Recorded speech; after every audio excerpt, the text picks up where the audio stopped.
ప్రస్తుతం మనం Chitriyala PSCS society పరిధిలో సొసైటీ సిఇఓ గారు మహమ్మద్ ఇలియాస్ మనతో పాటు ఉన్నారు. నమస్కారం సార్. నమస్తే. మీ చిత్రియాల పిఎస్సిఎస్ సొసైటీ పరిధిలో కొనుగోలు కేంద్రాలు ఎన్ని ఓపెన్ చేశారు, వాటి పరిస్థితి ఎలా ఉంది? చిత్రాల సొసైటీలో ఒక 2 కొనుగోలు కేంద్రాలు ఓపెన్ చేసామండి. ఒకటి పెద్ద మున్గలు, ఇంకోటి మన పోలేపల్లి ఎక్స్ రోడ్ నుంచి చేసాము. మీ కొనుగోలు కేంద్రాలలో కనీస సౌకర్యాలు ఏమి కనిపించారు? కనీస సౌకర్యాలు అంటే మనకు వాటర్ ఉంది, రైతుల కోసం షెడ్ ఏర్పాటు చేసినాం, ఇంకా కరెంటు మిగతా అన్ని ఏర్పాటు చేసాం. ఈ ఎండ వేడిమి అధికంగా ఉన్నది. ఆ మెడికల్ కిట్ అయినట్టు మెడిసిన్తో పాటు ఓఆర్ఎస్ ప్యాకెట్లు మజ్జిగ అందిస్తున్నారు ఆ రైతులకు? ఓఆర్ఎస్ ప్యాకెట్లు అయితే ఉన్నాయి సార్, మా దగ్గర అందిస్తున్నాం. అది మజ్జిగ ప్యాకెట్లు అంటే ఇంకా మా చైర్మన్ వాళ్ళు వచ్చినప్పుడు వాళ్ళు అందిస్తున్నారు. వాళ్ళు మీ కొనుగోలు కేంద్రాల్లో ఏ దానిని సేకరిస్తున్నారు? ఒకటే దొడ్డు రకానికే సంబంధించింది ఒకటే చేస్తున్నాం. ఈ దొడ్డు రకం ధాన్యానికి మద్దతు ధర ఎంత? 2,320 రూపాయలండి. ఈ మీరు కాంటాలు అయిన తర్వాత రైతుల ఖాతాలో ఎంత కాలంలో డబ్బు జమ అవుతుంది? 3-4 రోజుల్లో అయిపోతుంది. మీ కొనుగోలు కేంద్రాలలో ఏవో ఆధ్వర్యంలో, కార్యదర్శి ఆధ్వర్యంలో కమిటీ ఏర్పాటు చేశారా? కమిటీకి అనుగుణంగా టోకెన్ సిస్టమ్ విధానం ప్రవేశపెట్టారా? టోకెన్ అని ఏం లేదు, సీరియల్ రిజిస్టర్ మెయింటైన్ చేస్తున్నామండి.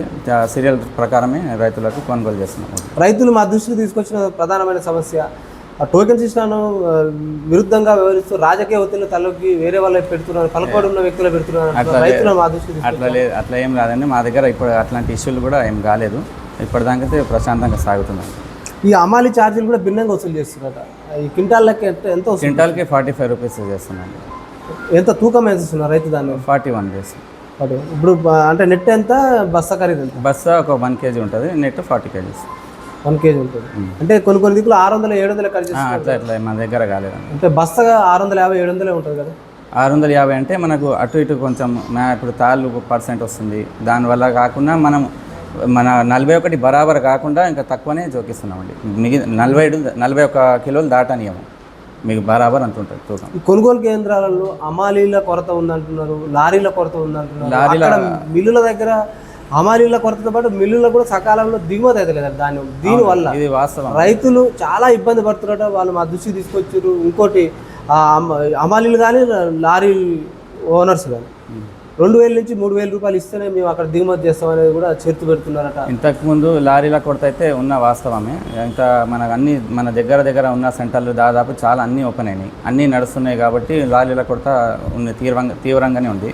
ఈ మధ్యకాలంలో అయితే రోజు 2-3 లారీలు అయితే ఖచ్చితంగా పెడుతున్నాము. అది కూడా ఉంది. హమాలీల కొరత అయితే మాకేం లేదండి. రైతులు మా దృష్టికి తీసుకొచ్చిన సమస్య ఏంటంటే, మాది మ్యాచరింగ్ వచ్చింది చాలా రోజులు, 15 రోజులు 20 నెల రోజులు కావాల్సింది. మేము ధాన్యం కాంటాలు పెట్టమంటే మీరు ఆ కాంట కావాలంటే అక్కడ దిగుమతి తొందర కావాలంటే 3 నుంచి 4,000 ఇవ్వమని హమాలీలు కానీ లారీలో అడుగుతున్నారట. మరి దృష్టికి వస్తే మీరు ఎట్లా? మా దగ్గర అయితే రాలేదు ఇది.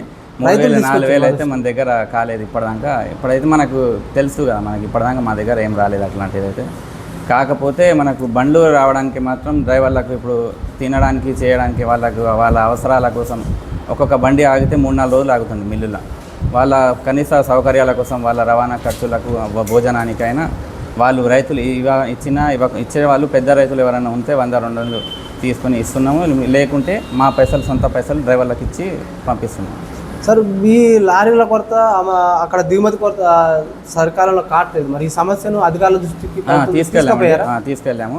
మాకు బండ్ల కొరత అక్కడ అన్లోడింగ్ అయితేనే మళ్ళీ మనకు వెహికల్ వస్తుంది. 3 నుంచి 4 రోజులు పడుతుంది. ఖచ్చితంగా పడింది. ఇప్పుడు తీరింది సార్. ఇంతకుముందు చాలా ఆపరేషన్ ఉండే వేరే దగ్గర నల్గొండ డివిజన్లో మనకు అక్కడ మన వడ్ల కేంద్రం తొందరగా స్టార్ట్ అవుతుంది కదా. అక్కడ మన బండ్లన్నీ అక్కడ పోయినాయి, వెంకటరమణ ట్రాన్స్పోర్ట్. ఇప్పుడు అక్కడ అన్ని దాదాపు 90% సెంటర్స్ క్లోజ్ అయినాయి. ఇప్పుడు మనకు బండ్లు బాగానే వస్తున్నాయి సార్. మీకు ఎన్ని మిల్లు అలాట్మెంట్ చేశారు? మాకు ఒక 5 మిల్లు ఉన్నాయి సార్. 5 మిల్లు అయినా కూడా ఎందుకు ఇంత? మీకు ఉన్నది సెంట్రల్ 5 మిల్లు అలాట్ చేశారు. ఇంకా 4 రోజులు ఇంత డిఫరెన్స్ పడుతుంది. రైతులు అకాల వర్షాలు వస్తాయి. దీనివల్ల అకాల వర్షాల వల్ల ధాన్యం కొరత, ధాన్యం తడిసిపోతుంది, మక్కిపోతుంది. టార్పాలిన్ల కొరత కూడా ఉందంటున్నారు. టార్పాలిన్స్ ఉన్నాయి సార్, మన దగ్గర ఉన్నాయి, ఇస్తున్నాం. అయితే మనము టార్పాలిన్స్ ఎప్పుడు వాడాలంటే మనకు ఇప్పుడు బస్తాలు జోకిన పెట్టినాక బండికి ఎత్తే ముందు వర్షం ఏమైనా పడితే మన టార్పాలిన్స్ యూజ్ చేసుకుంటాం సార్. అది కాకుండా కప్పుకోవడానికి రైతులకు సపరేట్ ఇవ్వాలని ఏం లేదు మాకు రోజు. మీకు ఏఎంసీ వాళ్ళు తేమ యంత్రాలు, ఎలక్ట్రానిక్ కాంటాలు, ప్యాడీ క్లీనర్స్ సకాలంలో అందించారా? ఇచ్చారు. మరి అది పనితీరు ఎలా ఉంది? చేస్తున్నారు సార్. మనకు రోజు మ్యాచర్ మిషన్ అయితే మనం ఏఓ గారు వచ్చి చూస్తారు. మన ప్యాడీ క్లీనింగ్ ఉంటే మన తాళ్ళు ఉంటే పట్టుకుంటున్నారు దానికోసం. మిగతాది బస్తాలు టార్పాలిన్స్ మన గోదాంలో ఉంది. అక్కడక్కడ వేరియేషన్తో పాటు మొరా ఇస్తున్నాయి ప్రత్యామ్నాయ ఏర్పాట్లు ఏమైనా చేశారా? దేనికి మిషన్ మాకేం ప్రాబ్లం లేదు సార్, చేసుకుంటున్నారు బాగానే. తేమ శాతం పొల్లు శాతం అధికంగా ఉందని క్వింటాలకు 2-3 కేజీలు కట్ చేస్తున్నారు. ఏం కాదు సార్, మన దగ్గర కాలేదు సార్. మన దగ్గర ఇప్పుడైతే ప్రజెంట్ ఇప్పటిదాకా ఏం కటింగ్ కాలేదు, ఏ రైతుకు కూడా కాలేదు.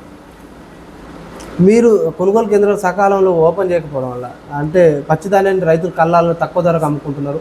అదే ధాన్యాన్ని మళ్ళీ అదే సెంటర్లలో మార్పేర్లు పెట్టి అమ్ముకుంటున్నారట.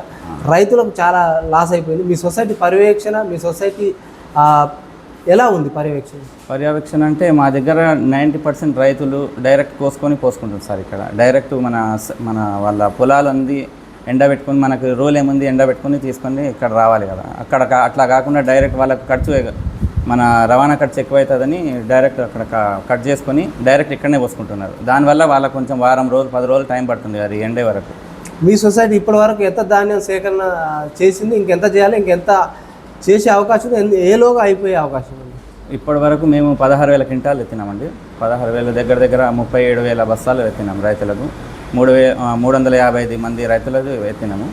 ఇంకా దగ్గర ఇప్పుడు 50 మంది రైతుల వరకు అయితే మనకు కంప్లీట్ అయిపోతుంది. ఇంకొక 20-30% ఉంది. 20-30% కూడా ఏం లేదు సార్, ఒక 15% ఉంది.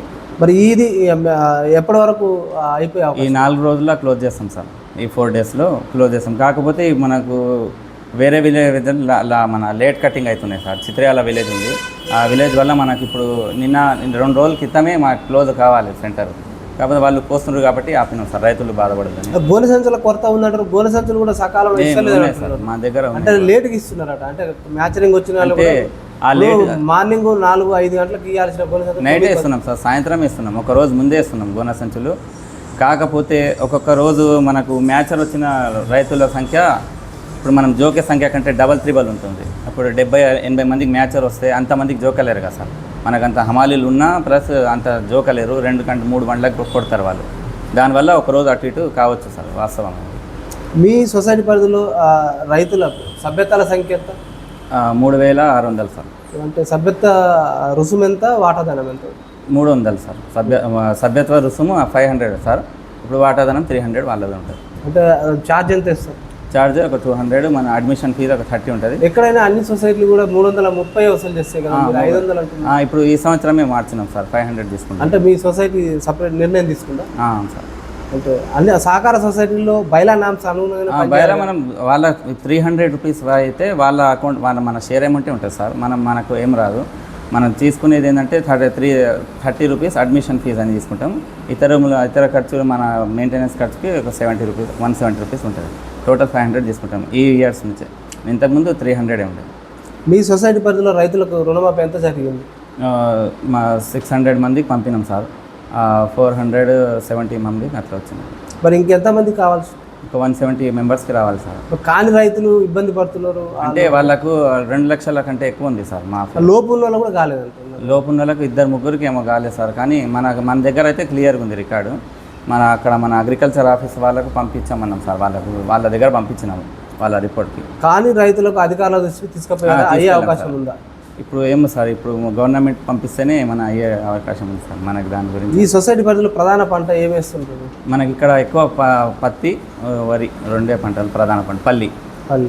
ఈ ప్రత్యామ్నాయ పంటలు అంటే ఈ పంటలను నిల్వ చేసుకోవడానికి రైతులు సొసైటీ పరిధిలో గోదాముల నిర్మాణం కానీ ఎంత కెపాసిటీ మేరకు పనిచేస్తున్నాయి? మన దగ్గర గోదామ్స్ సొసైటీ పరిధికి అయితే గోదామ్స్ లేవండి. రైతులు ఎక్కడ నిల్వ చేసుకోవాలి వాళ్ళు పండించిన దాన్ని? మన పరిధికి లేదండి ప్రజెంట్ అయితే లేదు గోదాము. మన చైర్మన్ దృష్టికి తీసుకెళ్ళాము, మన అధికారుల పైన కూడా తీసుకువెళ్ళాము. వాళ్ళ త్వరలో మన గోదాం ఏర్పాటు చేసే విధంగా చేస్తామని చెప్పేసి. మీ సొసైటీ పరిధిలో రైతులకు రబీ సీజన్లో ఖరీఫ్ సీజన్లో రుణాలు కానీ, ఎరువులు కానీ, విత్తనాలు కానీ పంపిణీ ఎలా ఉంది? ప్రజలకు ఎలా సేవ చేస్తుంది సొసైటీ? మా దగ్గర ఇప్పుడు మాకు సీడ్స్ అయితే మనకి ఏ సీజన్కి ఆ సీజన్ మనకు వడ్ల సీడ్సే వస్తాయి. లేకుంటే మనకు పెసర్లు, కందులు ఆ సీడ్స్ ఇస్తాము. యూరియా అమ్ముతామండి. యూరియా అయితే బాగానే సప్లై ఉంటుంది. అంటే రైతులు ఒకే పంట వేయడం వల్ల భూసారం తగ్గిపోతుంది, దాంతోపాటు పెస్టిసైడ్ కూడా ఎక్కువ వాడకం చేస్తుంది, దానివల్ల దుష్పరిణామాలు వస్తున్నాయి. పెస్టిసైడ్ తగ్గించడానికి, కృత్రిమ పెంపొందించడానికి రైతులకు మీరు ఈ సంవత్సరంలో ఎలాంటి అవగాహన సదస్సులు నిర్వహిస్తున్నారు? వారిని కృత్రిమ వ్యవసాయ వైపు మళ్ళీ విధంగా మీ ప్రోత్సాహకాలు ఏమైనా సొసైటీ అందిస్తుందా? ఇప్పుడైతే ప్రజెంట్ అయితే ఏం ఇవ్వలేదు సార్ ప్రోత్సాహకాలు ఇప్పుడు సపరేట్. అన్ని సొసైటీలు చేస్తున్నాయి కదా. మన అప్పుడు మన దేవరకొండ పరిధి సొసైటీలో కొంచెం బ్యాక్ ఉన్నాయి సార్. దానివల్ల మీ రుణాలు ఏమేమి రుణాలు ఇస్తున్నారు అంటే ఓన్లీ రైతులకు స్వల్పకాలిక రుణాలు, మధ్యకాలిక రుణాలు, దీర్ఘకాలిక రుణాలు? ఏమైనా స్వల్పకాలిక రుణాలే ఇస్తున్నాం సార్. దీర్ఘకాలిక రుణాలు ఏం లేదు లేదు. సార్. స్వల్పకాలిక రుణాలు ఏటికి ఇస్తున్నారు? మా క్రాప్ లోన్కే సార్. ఎంత ఇస్తున్నారు? ఎకరానికి 45,000 ఇస్తున్నాం. ఎంత రేట్ ఆఫ్ ఇంట్రెస్ట్ ఎంత? 7%. ఇన్ టైంలో కడితే? ఇన్ టైంలో కడితే 7%, ఇన్ టైం దాటితే 13%. ఇప్పుడు ఇన్ టైంలో కడితే సెంట్రల్ నుంచి వచ్చే ఫండ్ ఉంటుంది, రేపు 3% వస్తుంది సార్. రైతుల ఖాతాలో డైరెక్ట్ జమ అవుతుందా? అవుతుంది సార్. మరి దీర్ఘకాలిక లోన్లు ఎందుకు ఇస్తలేరు? దీర్ఘకాలిక మన ఇంబ్యాలెన్స్ సొసైటీలు సార్ ఇక్కడ ఉన్నవి. అంతా ఇంబ్యాలెన్స్ మన దగ్గర 2,85,00,000 ఇంబ్యాలెన్స్లో ఉన్నాయి సొసైటీలు. కాబట్టి మన బ్యాంక్ వాళ్ళు ఇవ్వడానికి సిద్ధపడతలేరు. అంటే ఇప్పుడు రైతులు వ్యవసాయంతో పాటు పాడి పరిశ్రమ, పశుపోషణ కూడా చేస్తుంటారు. వాళ్ళు పాడి పరిశ్రమ, పశుపోషణ పెంపొందించాలంటే వీళ్ళకి దీర్ఘకాలిక లోన్ కూడా ఇవ్వాలి. బర్రెలకు, గొర్రెలకు, కోళ్ళ పెంపకానికి ఇవ్వాలి కదా. మరి సొసైటీ ఎందుకు ముందుకు పోతలేదు? మీ పాలకమైన తీర్మానం నిర్ణయం ఏం తీసుకుంటలేదా? అంటే మనకు ఆల్రెడీ ఓడి కేసులు చాలా ఉన్నాయి సార్. ఇంతకుముందు పాలక వర్గాలు అంటే 2000 సంవత్సరము అట్లా ఉన్నాయి సార్ లోన్స్. అవే ఇప్పటిదాకా క్లియర్ కాలేదు. క్లియర్ కాలేక అవి సరిగా మనకు వాళ్ళ తాలూకా మన కాడ ఏం రికార్డ్స్ లేక అట్లా కొంచెం దానివల్ల కూడా ఇవ్వలేకపోయింది సార్. మీరు రైతు ఈ సొసైటీలో ఎన్ని సమావేశాలు సంవత్సరానికి ఎన్ని నిర్వహిస్తున్నారు? 4 MC మీటింగ్లు చేస్తాము, 2 GB మీటింగ్లు చేస్తాము. మరి ఈ MC మీటింగ్లు, GB జనరల్ బాడీ మీటింగ్లలో రైతులకు ఏమేమో అంటే వాళ్ళకు సబ్సిడీ ఎరువులు కానీ, సబ్సిడీ విత్తనాలు కానీ, రుణాలు కానీ అవగాహన కల్పిస్తున్నారా? వారు ఎట్లా ఉంది స్పందన రైతులకు? బాగుంది సార్. మన మండలం అయితే ఇప్పుడు ప్రజెంట్ యూరియా ఇప్పుడు మన వేరే ఏ మండలం కాకుండా మన చిత్రాల సొసైటీలో మాత్రం ఖచ్చితంగా 20 నుంచి 30 లారీలు దాకా యూరియా సప్లై చేస్తున్నాము రైతులకు. మన ఖరీఫ్ సీజన్, యాసంగి, మన రబీ సీజన్లో 2 సీజన్లో కలిపి బాగానే చేస్తున్నాము. విత్తనాలు కూడా మా దగ్గర కొనుక్కుంటాం సార్. మీ సొసైటీ పరిధిలో రైతులకు అంటే పంట మార్పిడి విషయంలో ప్రోత్సాహకాలు కానీ, పరికరాలు అందించడంలో ప్రోత్సాహాలు కానీ సొసైటీ ఏం అందిస్తుంది? ఏం లేదు, ప్రజెంట్ అయితే ఏం లేదు సార్. మరి అందించాలి కదా రైతులు. సార్ చేస్తాం. మా సార్ తీర్మానం చేయమని చెప్పినాము. ఈసారి పనిముట్లు మన రైతులు యూజ్ చేసే పనిముట్లు అయినా, మన టార్పాలిన్స్ అయినా కొని అమ్మే విధంగా చేద్దామని చెప్తాను. సబ్సిడీలో కేంద్ర ప్రభుత్వ గ్రాంటు, రాష్ట్ర ప్రభుత్వాల గ్రాంటు, దాంతోపాటు నాబార్డు గ్రాంటు మీ సొసైటీలకు సహకారం అందిస్తున్నాయి గ్రాంట్లు. అయితే ప్రజెంట్ లేదు. ఆ గ్రాంట్లు మీ సొసైటీకి అందుతున్నాయి? అందితే ఎలా డెవలప్ అవుతుంది మీ సొసైటీ? మనకు ప్రజెంట్ అయితే ఏ గ్రాంట్లు రాలేదు సార్. ఇప్పుడైతే మన స్కామ్ జరిగినప్పటి నుంచి మన దగ్గర ఇప్పుడు డెవలపింగ్ తక్కువ ఉంది. మన ఈ లాస్ట్ 5 years మా చైర్మన్ వచ్చినప్పటి నుంచి దగ్గర 3-4 కోట్ల వరకు లోన్లు కూడా పెంచాము ఇచ్చే రైతులు. మరి ఇంతకుముందు వడ్ల కొనుగోలు కేంద్రం ఉండకపోయేది, మాకు వడ్లు కొంటున్నాము. యూరియా కూడా ఏం అమ్మకపోయేది. యూరియా అవన్నీ అమ్ముతున్నాం సార్. ఇప్పుడైతే మంచిగా ఉంది ప్రజెంట్. మీ సొసైటీ పరిధిలో ఉన్న రైతులకు అంటే కోత కోసిన తర్వాత కొయ్యకాలు నొప్పి పెడుతున్నారు, దానివల్ల భూసారం తగ్గిపోతుంది, కాలుష్యం ఏర్పడుతున్నది, మొక్క మేలు చేసే క్రిమికీటకాలు కూడా నశిస్తున్నాయి. వాటిని నియంత్రించడానికి రైతులకు మీరు ఎలాంటి సలహాలు, సూచనలు, చైతన్యం తెస్తారు రైతులు? చెప్తున్నాం సార్. మా చేసే విధంగా ఉంది. దాంట్లోనే మన కలగా దొక్కితే అయిపోతుంది అని మన ఏవో వాళ్ళు చెప్తే ఒక సమావేశం ఏర్పాటు చేసి చెప్పినాం సార్. కాల్చితే అంత మన వాయు కాలుష్యం అవుతుంది, భూసారం కూడా తగ్గుతుందని చెప్పినాం సార్. మీ సహకార సొసైటీలకు సిబ్బంది 44 జీవో ప్రకారం వేతనాలు కానీ, కమిషన్స్ ఉంటాయి కదా, మీకు బెనిఫిట్స్ కానీ, గ్రాట్యుటీ కానీ, ఇవి మీకు సకాలంలో 44 జీవో ప్రకారం అనుగుణంగా అందుతున్నాయి? అంటే నెల అయితే ఏం లేదు సార్. వేరే సొసైటీల కంటే మాది మెరుగానే ఉంది సార్. మీ సొసైటీలు బలోపేతం కావాలంటే, ఇంకా రైతులకు చేరువ కావాలంటే ఇటీవల కేంద్ర ప్రభుత్వం కూడా ప్రతి రెవెన్యూ గ్రాంట్ సొసైటీలో విస్తరణ చేయాలని, ఎఫ్ఓను విస్తరించాలని ప్రతిపాదన పెట్టుకుంది. ఈ సెంటర్ బదులు ఏమైనా విస్తరించే అవకాశాలు ఉన్నాయి? ఏమో మన పెద్ద మున్గల్ విలేజ్లో ఒక PPC సెంటర్ ప్రపోజ్ చేయాలని చెప్పినాం సార్. అక్కడ అయితే మనకు దూరం చాలా 60 kilometers నుంచి రైతులు ఇక్కడ ఇబ్బంది పడుతున్నారు. పోగిల, కంబాలపల్లి, కాసరాజపల్లి అక్కడ నుంచి రావడానికి ఇబ్బంది పడుతుంది. మా చైర్మన్ దృష్టికి వెళ్తే మనకు ఒక కాసరాజపల్లి, మన పెద్ద మున్గల్ ఒక PSCS ఏర్పాటు చేస్తే బాగుంటుందని ప్రపోజ్ పంపినాం సార్. మీరు ఆ చైర్మన్ మీ పాలక మండలిలో తీర్మానం చేసి ప్రపోజల్ పంపారు? పంపినాం సార్. మీ సొసైటీలు సహకార సొసైటీలు అభివృద్ధి చెందాలంటే ప్రభుత్వాల నుంచి కానీ, నాబార్డు నుంచి కానీ, రాష్ట్ర ప్రభుత్వాల నుంచి, కేంద్ర ప్రభుత్వాల నుంచి ఎలాంటి సహాయ సహకారం కావాలో, మీ సొసైటీలు బలోపేతం కావాలంటే ఏమి సౌకర్యాలు కావాలో మీకు చెప్పాలి. మా సొసైటీ బలోపేతం కావాలనడానికి ఫస్ట్ మనకు సొంత భవనం కావాలండి. సొంత భవనం ఒక 2-3 మన గోదాములు, మన సంఘం బాగుపడడానికి మన గోల్డ్ లోన్ కూడా ఇచ్చే విధంగా చేస్తే మన సంఘం బాగుపడుతుంది sir. Okay sir, thank you sir. చూస్తూనే ఉండండి మీ తెలుగు. Thank you.